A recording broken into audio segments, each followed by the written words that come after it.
નવરાત્રીનો પાવન પર્વ સમગ્ર ગુજરાતમાં ભારે ઉત્સાહ અને ઉમંગ સાથે ઉજવાઈ રહ્યો છે અને આ ભક્તિ અને આનંદના માહોલમાં અમદાવાદના સોલા વિસ્તારમાં આવેલા સાગર સંગીત 2ના રહેવાસીઓએ ગરબાની રાતોને વધુ યાદગાર બનાવવા માટે એક અનોખો પ્રયાસ કર્યો।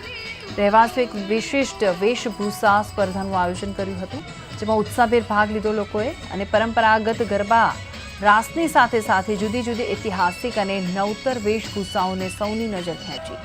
ભગવાન કૃષ્ણ, રાધા, ક્રિકેટર, વકીલ, ડોન, પૂજારી, પોલીસ જેવા અનેક પોશાકોમાં લોકો ગરબે ઘૂમ્યા। માલણિયા મારો